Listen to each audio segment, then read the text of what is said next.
Okay, guys, welcome to another lecture on CS 384. Today we'll be starting with functions. Actually, I didn't give you the tutorial because without functions, the things become really, really easy. Now that I will teach functions today, so I will give you three tutorials. Of course, they will be very simple only because it's just the start of the course. So now let's start our lecture. So I'm sharing my screen. Yeah, I think the audio is fine and screen is shared. Let me minimize this and okay. So in VS Code, just come to your file menu. In file menu, click open folder. And today is 16th August, so we will be doing our lecture 6, which is on 16th August. And now let us open the code. So you can see on the left hand side, you have something on CS384 Python programming module 4, right? So the fourth module basically is functions, right? We have now seen list and now we will jump to functions. Of course, these are very similar to the ones that you saw in C also. In C also you had done functions. Just some syntactical difference, but like 99% of the things remain the same in Python functions also. Many a times they are referred to as methods, but both mean the same, methods, functions, right? So now why do we require functions, right? So functions basically are required because, for example, let's say you're designing a calculator program, right? Let's say you have your FX 999 MS, the scientific calculator, right? It has more than 500 functions actually, right? Matrix multiplication, complex number calculation, and so many other things. Now, of course, a single person will not code all these things, right? Now they have a team of people working together, right? Now let's say they don't maintain any functions and they just maintain a common shared file between them. Let's say complete program.py. So at a time, everybody will have to maintain their local copy, and then finally we need someone to merge the copy, right? And let's say when you are making 500 functions, your 480 functions may be working absolutely fine, but two functions may not be working fine. Then to locate that in such a huge file is again a difficult task, fine. So that is why we require functions. So we divide basically the task into small functions. So for example, you can have a function for add, subtract, matrix multiplication, complex number additions, and all those things. So every individual, let's say the team is of 5 people and everybody needs to write 100 functions, they can write 100 functions each, and then we can just combine them one after the other. So let us see what happens and how do we define function, right? So you can see here.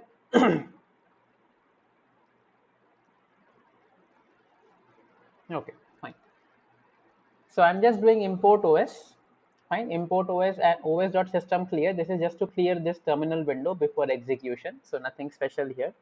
So you can see here I'm defining define print me version 2, right? So print me is a function and I'm passing two parameters here.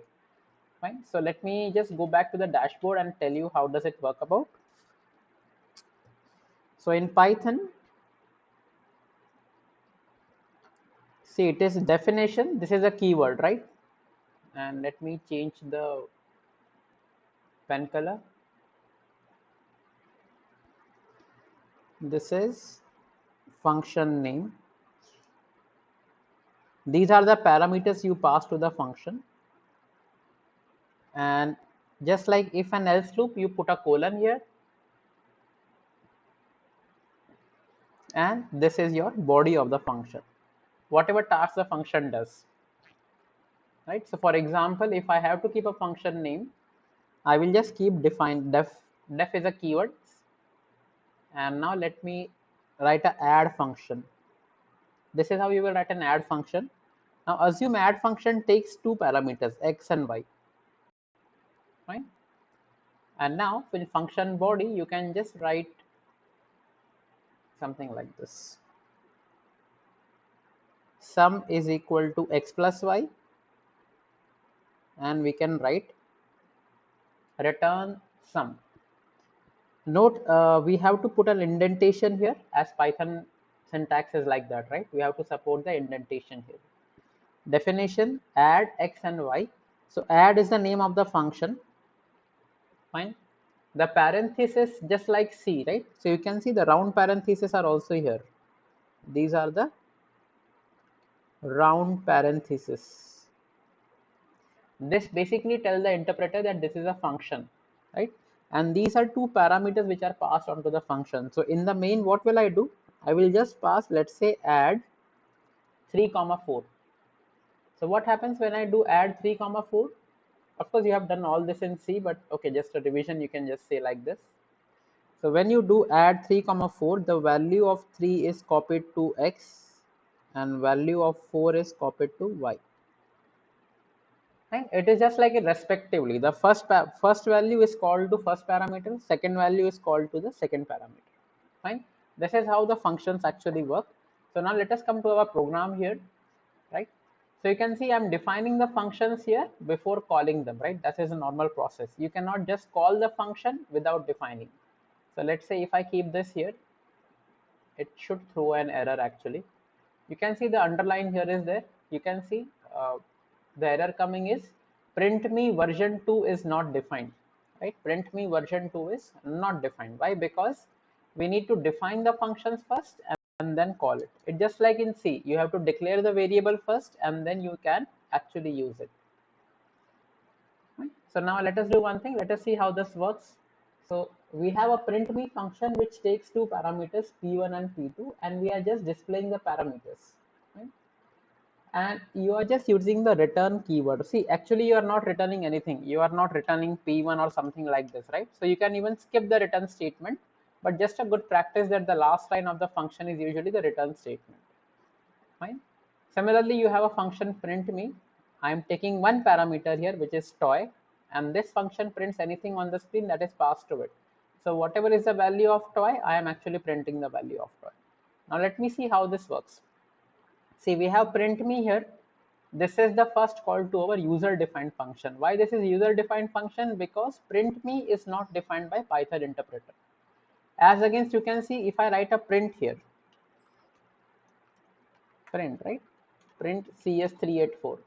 Now you can see this print function is not a user defined function. It's a system defined function. Why? Because you can see this print function, I am not defining something like def print, right? Oh, sorry. I am not defining something called def print like this because print is already defined by the compiler itself, right? So this is a system function. So when I'm printing this, the system automatically knows ki, okay, I know what the print function does, and basically it just takes this and prints the text. Now there is something called as print me function. First, the compiler will check whether the print me function is existing in inbuilt. Now it does not exist inbuilt, so it will actually check where is the print me function. It sees that print me function is here. Now what I'm passing here, this is the first call to the user defined function. So toy basically contains this string. And after this thing, we are printing toy. And in the toy, basically this sentence will get printed, return. When you return, it will return to the point where it was called. So it was called in this line, so I will be returning at this point, right? I am marking as asterisk, it will return to this point. Similarly, second call to the same function, it will print second call to the main function. See, now we have a print me version 2, right? Now what does version 2 do? Version 2 takes two parameters, p1 and p2. What is the p1 parameter? The p1 parameter is 10, so 10 will be printed. P2 parameter is joker, joker is printed.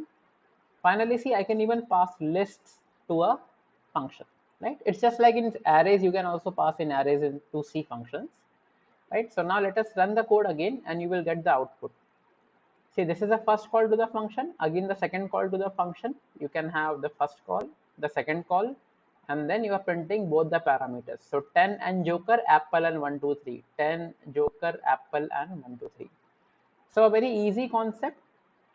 And you can call a function from another function. So let's say I am in print me 2. I can actually call print me from this function also. It will still print it. See, you can see again called to the same function. So it printed 10 and 20 and it printed again because from this point it called this function, right? So when this function returns, it will return to the point where it was called. It was called at this point. So it returns at this particular position. Fine. Again it returns. Now this function returns here. It was called from this particular point.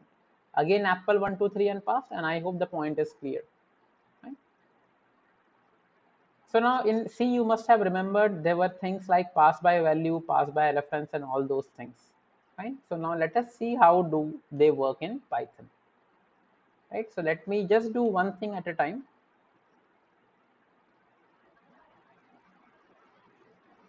My list and this.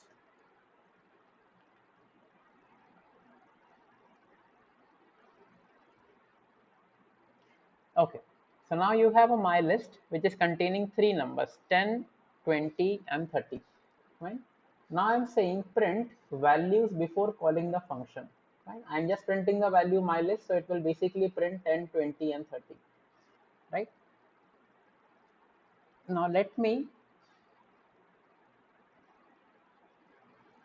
just call this particular function change me and by value, right? I am keeping the function specifically with the name change me by value just to make it more clear that it is passed by value.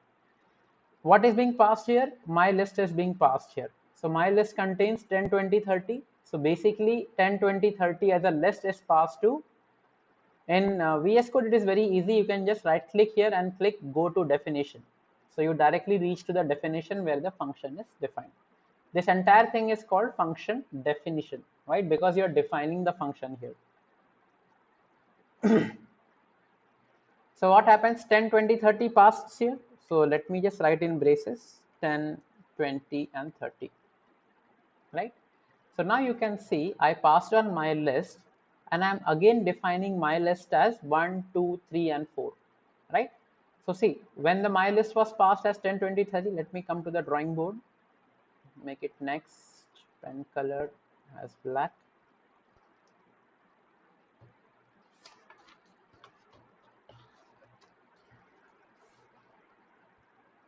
So we have my list is equal to 10, 20, and 30. And you have a definition change me by value. And you are passing here as my list, right? So what happens in this particular case is that 10, 20, 30 will be copied here. 10, 20, and 30 is copied here. Okay, sorry, the mouse went just a bit here and there. So my list is 10, 20, 30, and you are defining a function change me by value, and you are passing my list to it. So now let me show you in different pen colors. This is first I will print the value of my list. Right. So when I do a print, I will get the output 10, 20, and 30, the entire list. Now what I am doing, I am saying my list is equal to 1, 2, 3, and 4. Right. And now again I do print my list. So what happens? The output here comes as 1, 2, 3, and 4. So you can see because the name was same, here, this name and this name became the same, my list and my list. So this list got overwritten in the function. So let me just write overwritten in function only. Why? Because I passed on my list from the main. So this was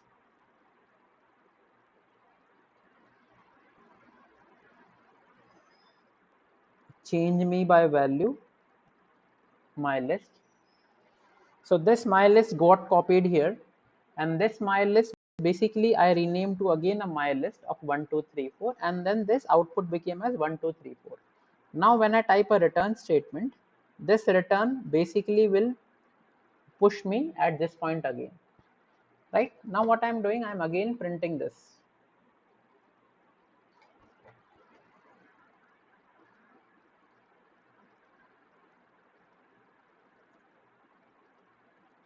I print my list. So any guesses what will come here? Here actually again 10, 20, 30 will come. Right now, why is this happening? So let me just explain you with the code. Okay, so let us run the code. So you can see values before calling function. Everything begins from here. See, values before calling the function. So it was okay, 10, 20, 30. Then values outside the function call, right? You are outside the function. Again, it is 10, 20, 30. Now you are calling this function change me by value. You are passing my list. My list contains 10, 20, 30. So now what happens here? 10, 20, 30 is passed here. So values inside the function before change. Before change also it is 10, 20, 30.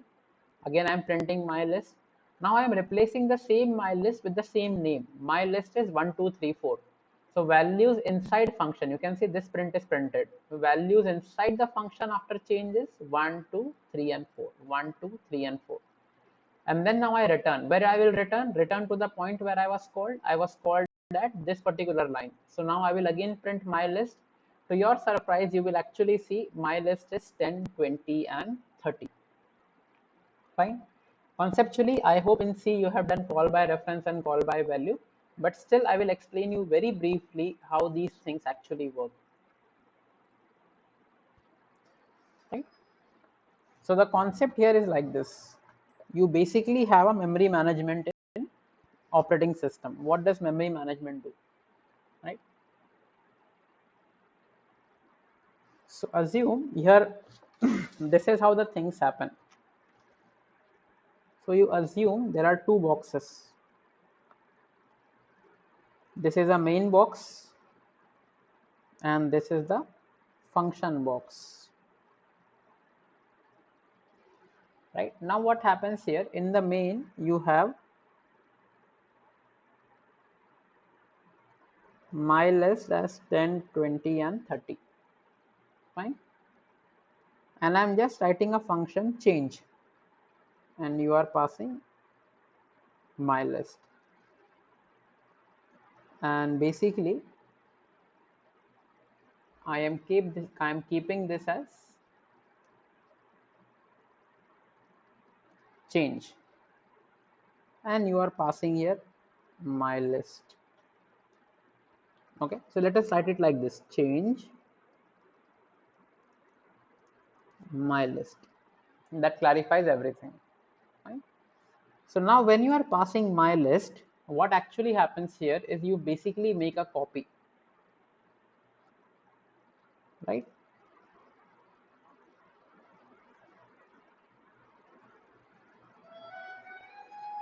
You basically make a copy here.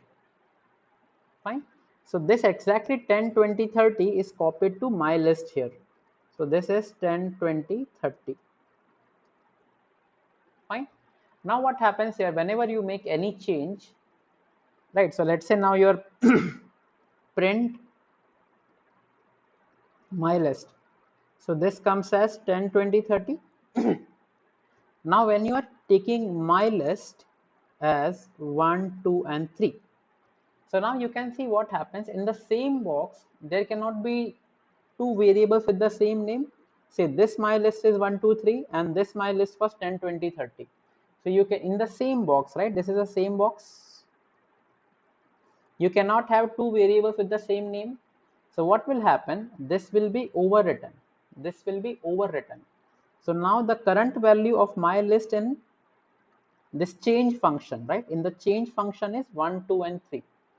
But when I do a return here, right? When I do a return here, what happens? The control goes back to the main program.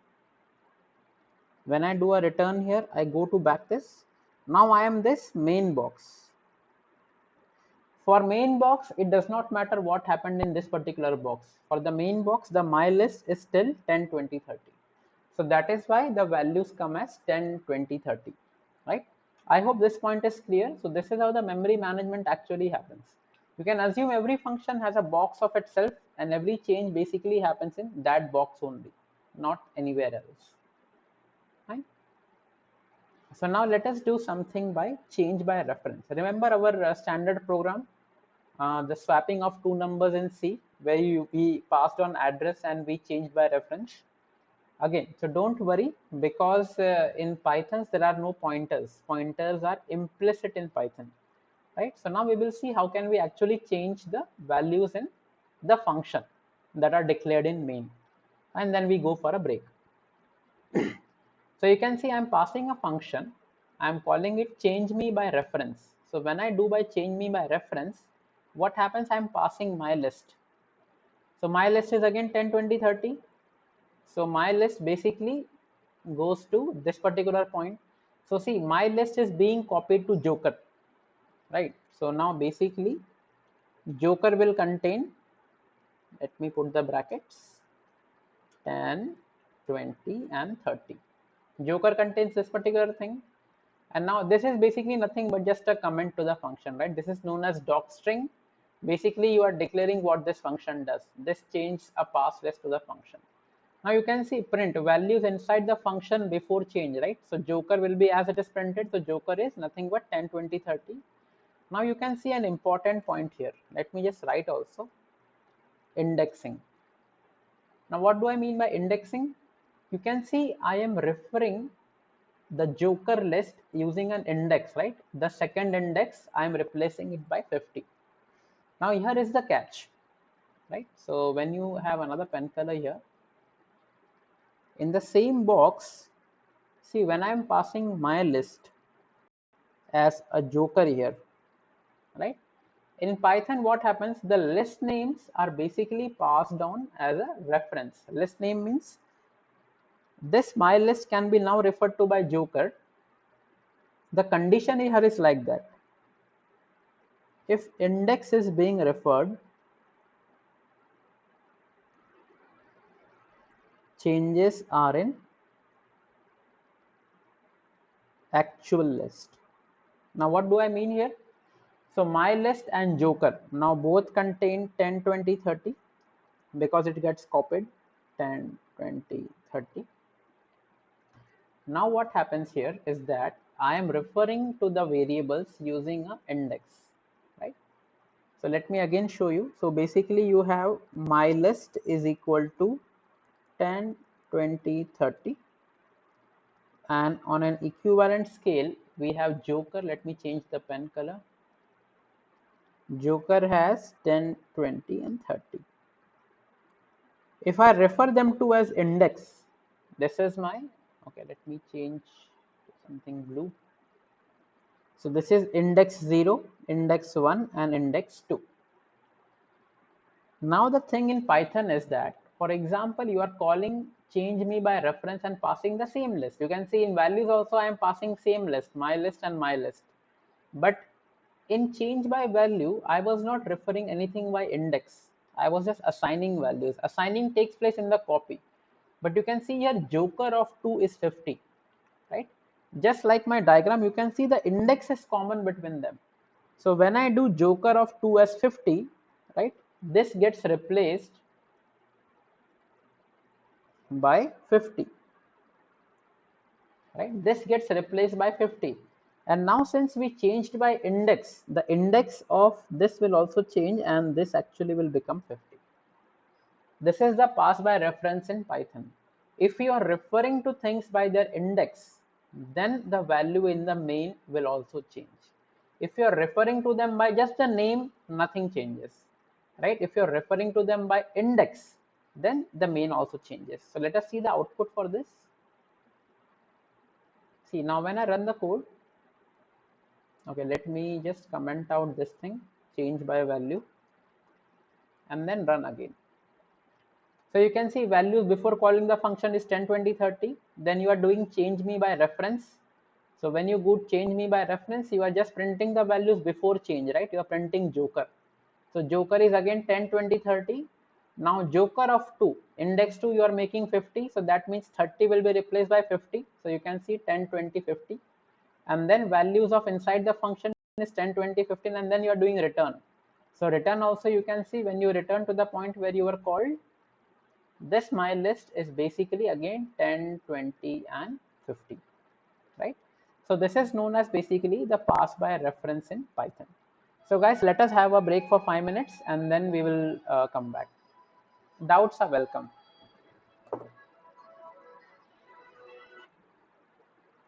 हाँ sir. हाँ sir, मेरा class था इसके लिए मैंने phone काटा। नहीं नहीं, but we can talk for 2 minutes. अच्छा ओके, उनको मैंने।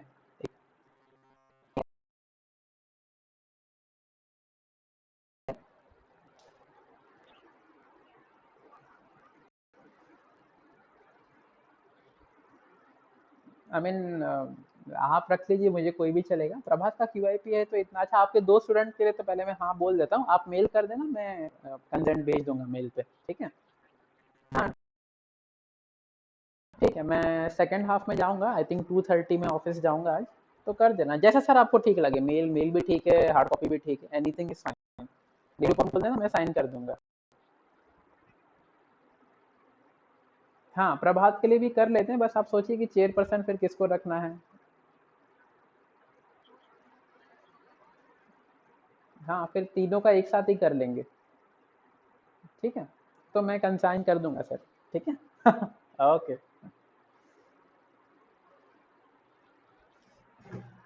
डॉक्टर कमेटी के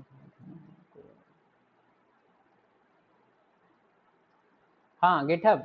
So GitHub today we are doing. See, we got 122 emails, so one after the other we are doing. So probably by today evening it will be done for all of you. Fine. 12:34 we shall be back.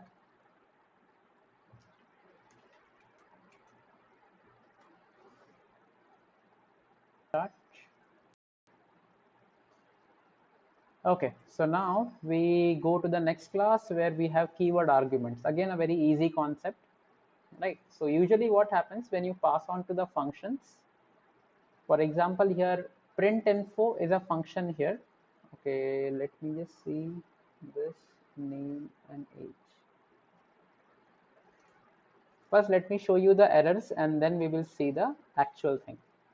Now you can see here I am calling the print info function with two parameters, joker and 42. Fine. And now this print info function, the definition basically has three parameters, name, my age and gender. So what happens here, joker will be copied to name, 42 will be copied to age, but then gender remains as it is, right? Let us see what is the output here. See, it gives a type error output. It says print info missing one required positional argument gender. Just see the word missing one required positional argument. What does positional argument means? That for example print info has three parameters, name, my age and gender. So you can see joker is copied to here, 42 is copied to my age, and then the third variable is to be expected as gender. So that is a positional argument. Positional argument means at what position gender is, the gender is at third position, right? Because whenever you call any functions, the values are passed on respectively. First value to first position variable, second value to second position variable, third was absent. So let's say, let me pass, let's say male here M. So now you can see the code will run correctly, right? Because male goes into the gender and name, my age and gender, name, age and gender, all three are printed. Fine. So these are called basically positional arguments. And now you can see in this particular case, in the last case, right, you can actually have in such a fashion also. You can see what are the variables we are giving to the function, name, my age and gender. As you see in the case number 1, we are directly passing the values, so they have to be in order, so that you can see. Let me just erase this. Joker will be copied to name, 42 to age and gender has M. Now let's say, since you know that name, my age and gender are the three function things, function parameters, you can actually write like this, print info my age equal to 50, gender equal to male and name equal to Mickey. Now compare with this declaration. Here what you are doing, you are actually explicitly saying what are the parameters to be taken by the function. Now since we are explicitly saying that my age is equal to 50, right, what will the interpreter do? It will search for my age in this particular line. It says, okay, my age is second parameter here.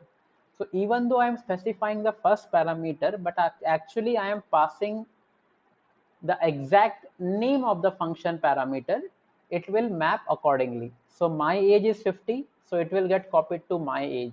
Again, gender is male. Here it is a second parameter. Here it is a third parameter, but gender matches with gender. So it will keep the value M. And then it has name. Name is equal to Mickey, and name gets copied to Mickey. Let us see the output here. So you can see Mickey 50 and gender M. So usually this is very essential in cases when you have a lot of inputs that are going to the function, right? So you need not remember the order. Let's say a function is taking 12 input values. So how do you ensure that, okay, these all 12 values are in order? So you just give them the labels like this, right? So then you are sure, okay, gender M is going, name Mickey is going. You don't even care what is the order there actually. Fine.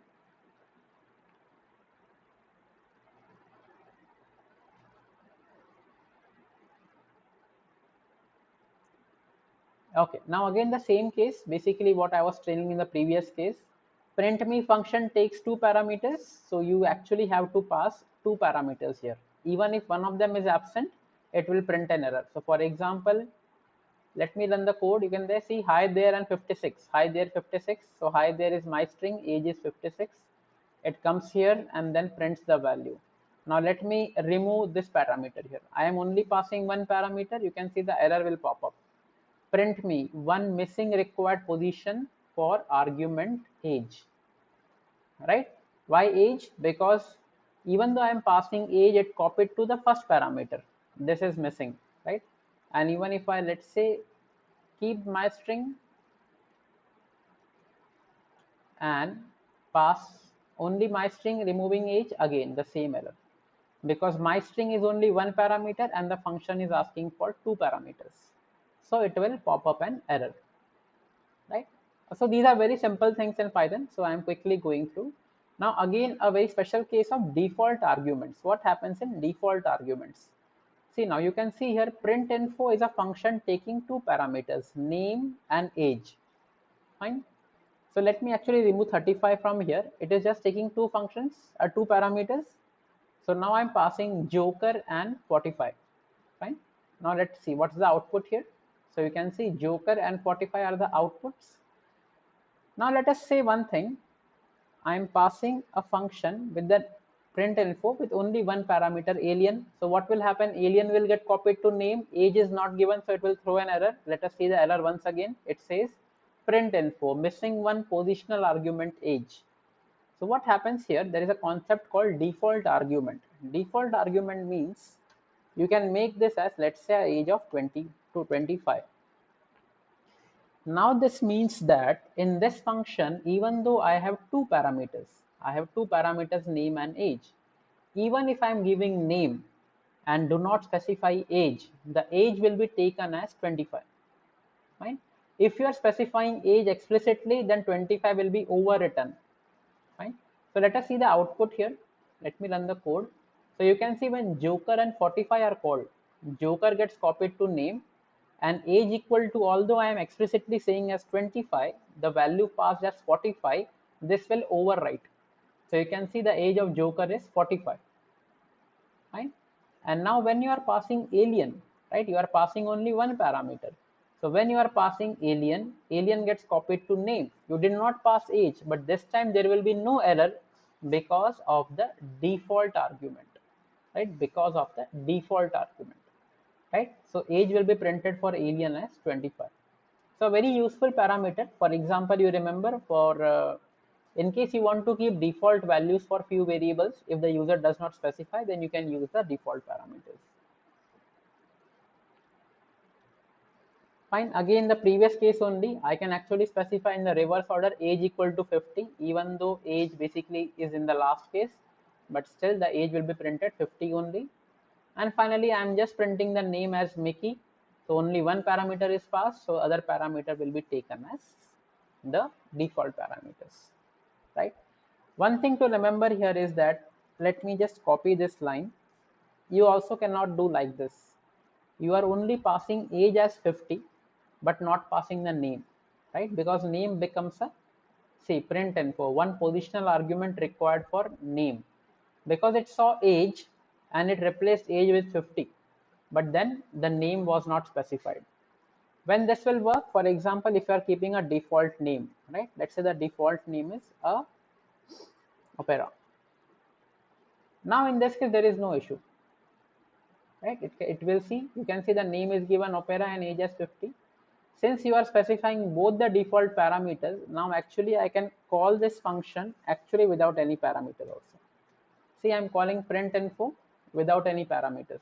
Just run the code and you can see Mickey and 25. Sorry, not Mickey and 25. Opera and 25 is being printed.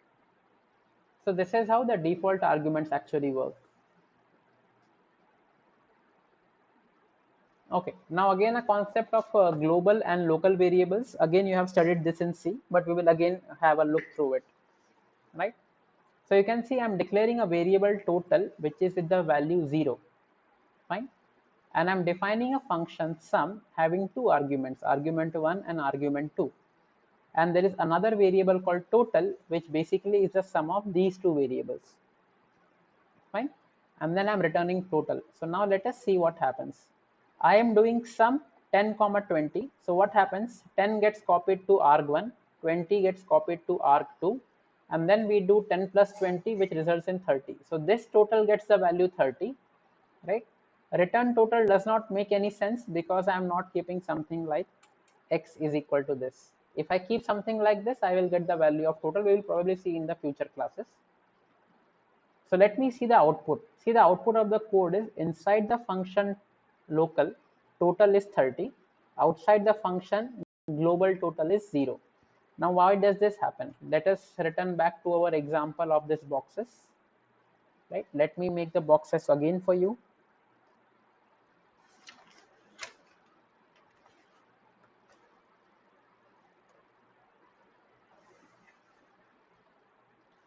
Let me keep different pen colors.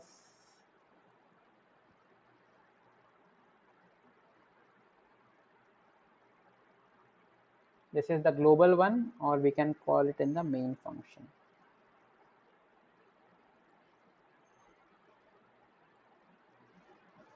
And this is for your function sum. Fine. So what happens here when you declare total inside the sum function? So what happens here? This total comes out like this. Total is equal to, you have arg1 plus arg2, which is equal to 10 plus 20. So this total becomes the value 30. What happens in this case? This total belongs to the main. How do you see that? There is no indentation here. So it means it is applied to the whole code, right? No indentation, so applied to the whole code. And now what happens? This total was initialized as 0.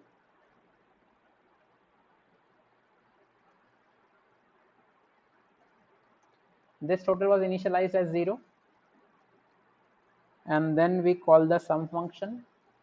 So what happens when the sum function is called with 10 and 20, right? So the sum function basically jumps to this point. And from this point, you are basically 10 plus 20 and 30. So you can see this total and this total are in two separate boxes. So this total is in the sum function, so prints 30, and this total is in this global box and it prints 0, right? Now what if I want to make changes in the actual value also?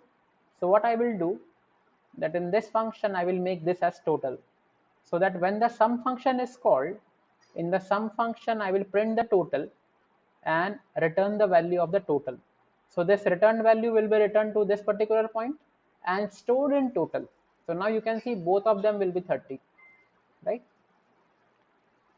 So you can let me, if you just want to check this value,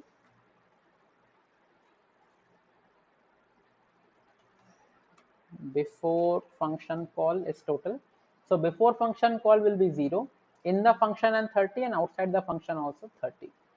See, before the call is 0, in the function 30, and now since you replace the original variable with the return value of the function, the global variable also changes, right? Not a good idea to use global variables, but as a part of the syllabus we need to cover all these things, right? Okay, so now we come across the recursion functions. right? So recursion again, you have seen basically what happens in recursion in C. Exactly the same thing. A function basically calls itself. Fine. So now if you can see the standard example for factorial, right? So what does factorial do? So let's say I have a number 4. I need the factorial. Okay, let me change the pen color.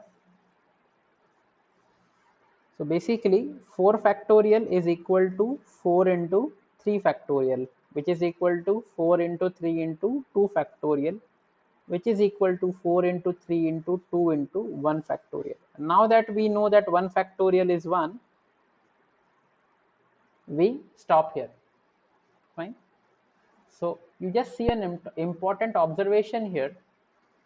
If this value is n here, so we are replacing n by n into n minus 1 factorial, right?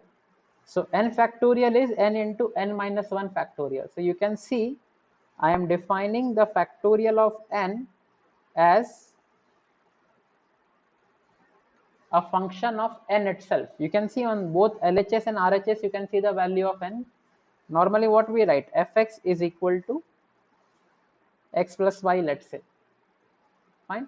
But here you are having a function which is itself a function of itself, right? So that is what recursion helps, right? Recursion is taxing on the memory, but at times, functions like quicksort and merge sort can be very efficiently done with recursion. Efficiently means efficient for the programmer. It takes it very easy, right? So let me just show you what is the declaration here. Same rules, you are calling a factorial of a number, right? You are calling the factorial, and how do you define a function in Python? You just write the def clause, def function and number. So now we know that if the number is 1 or 0, the return value is 1. Why? Because 1 factorial is 1 and 0 factorial is 1. Else, see what we are doing, we are calling num into factorial. Now you can see, just keep an eye on the line number 8 and line number 15. See, you are calling the factorial function from factorial function. You are calling the factorial function from the factorial function. Fine. So every time one value is reduced. So first when you are passing 4 here, 4 into factorial of 3. So factorial of 3 will pass here. So 3 will become 3 into factorial of 2. Then 2 into factorial of 1. So what happens when 1 returns? 1 basically will come at this point. Let me show you how the factorial actually runs. You can see in this particular example, when you are passing x equal to factorial of 3, 3 basically gets to the value n. Fine. So if n equal to 1, we are returning 1. Else, see now n is not equal to 1, right? N was 3. So we are returning 3 into factorial of n minus 1, which is 2. So I again call the same function. Now this is factorial of 2. So it becomes 2 into factorial of 1, right? So you can see on this side 2 into 1. Now we are passing 1. So 1 matches n equal to 1. So we are returning 1. Where it will return? To the point where it was called. So it returns 2 into 1, 1. Now 2 into 1 returns to the point where it was called. So we had called 3 into 2 factorial, which is 2. So now 3 into 2 becomes 6. This slide is there in the Dropbox folder. You can just open and try to have a look at it. Quite nicely it explains. Right? In this case also it's quite simply explained. These are all internet images. So 5 into 4 factorial. 4 factorial becomes 4 into 3 factorial. 3 becomes 3 into 2 factorial. 2 into 1 factorial. So this is how in a ladder form this factorial is returned. Right? So this is how the factorial functions actually work in C. Most important thing for any factorial is that you should have a clause that will exit the factorial. See, if you see the if-else loop, in the else loop you are calling the factorial function. In the else loop you are calling the factorial function. But in the if loop there is no call to factorial. You are just returning the value 1.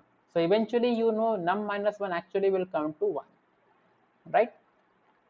That is it. So one wrong thing in this case is like, for example, if the number is less than 0, you should actually print that factorial of negative number is not possible, right? Or else the program will finish into an infinite loop. Right? Again, this is an example for the Fibonacci, right? Fibonacci, I hope everybody knows, it's the sum of two previous numbers. So in Fibonacci, what happens? We initialize the two values 0 and 1. So the next number is sum of 0 and 1 is 1. The next number is sum of 1 and 1, which is 2. Next number is 1 and 2, which is 3. 2 and 3, which is 5, and so on. This is how the Fibonacci series actually works. So you can see very easily sum of two previous value can be obtained easily using recursion. Fibonacci of n minus 1 plus Fibonacci of n minus 2.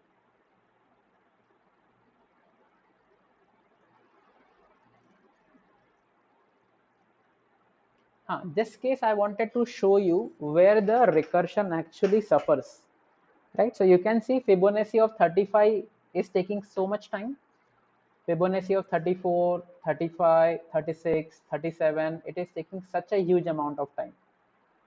Technically, if you had written a for loop, this would have been very easy. Now I will tell you why this happens actually. Let me just stop the code. I'm pressing Ctrl C. See, when you write a Fibonacci program, right?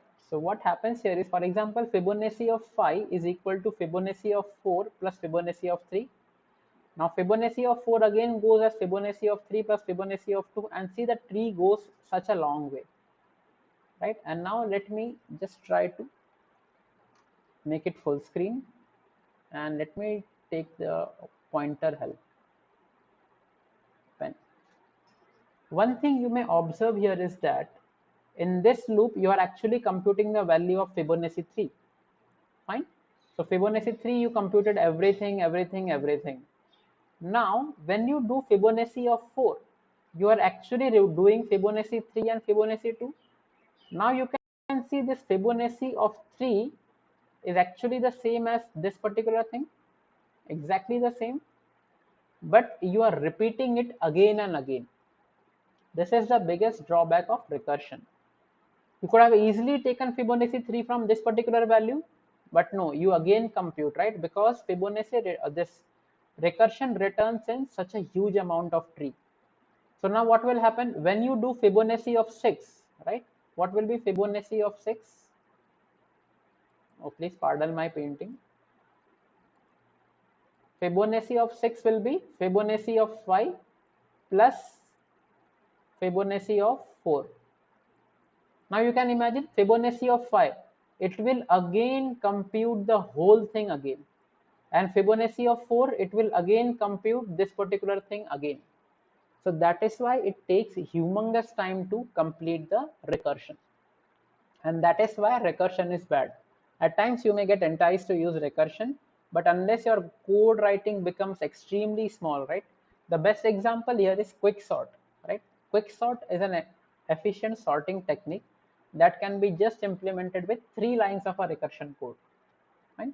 Similarly, there are some other codes like, traversing a binary tree, right? You can have the in order, pre-order, and post-order traversal that we will not see, but just wanted to show you an idea about where recursion suffers actually. Fine.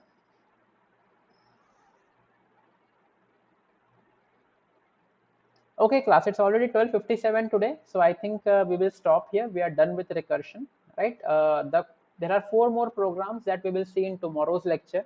I would request you all to just go through the Dropbox folder and try this code on your own. By today evening, since we have taught functions today, I will give the tutorials, right? At least 2 or 3 programs I will give you all, and that's it, right? So those who don't have doubts can leave, and if you have some doubts, you are of course welcome to ask.